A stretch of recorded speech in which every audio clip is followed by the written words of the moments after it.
Across the state, Dallas police charged 4 illegals with robbing a woman at gunpoint during a home invasion. San Antonio police arrested 20 people on drugs and human trafficking charges at an apartment complex.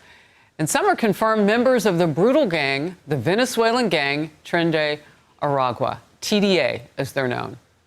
Vice President Kamala Harris has flip-flopped on the White House's border policies, which allowed millions to come into this country illegally. Now she's promising hundreds of millions for Trump's border wall she once called a waste of money. Well, you know, she came from a state in California that benefited from a structure on the border.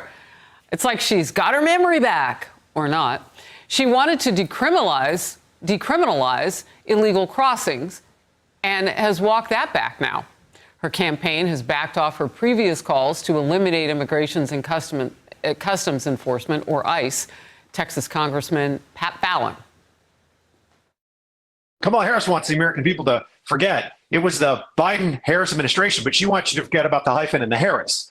And we can't do that. And they only even discuss the border, David, when it's election season. So it'll be 4 more years and it'll get tremendously worse. Brooke Taylor is in Dallas with more on the gang crisis. Brooke.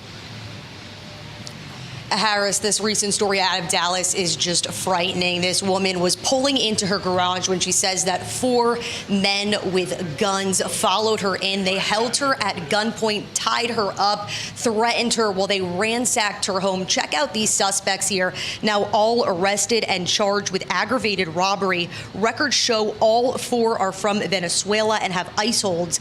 Police identified Manuel Hernandez through fingerprints because he already had a criminal history, including a DWI. Recently, he was stopped at a traffic light and arrested after not having a driver's license and registration. According to police, he was released just 1 day before the robbery.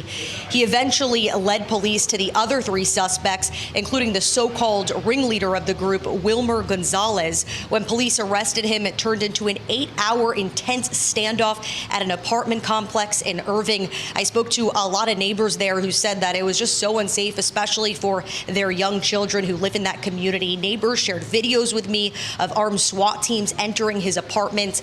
The 4 Venezuelan migrants are accused of following that woman into her upscale Briarwood neighborhood home in Dallas. Police say they tied her up, they hit her with a gun, threatened her, and stole thousands of dollars in jewelry and money.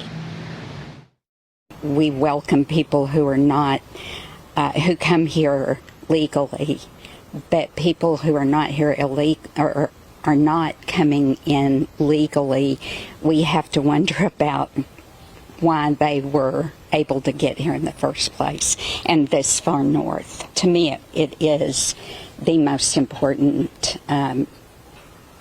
issue, perhaps even ahead of the economy.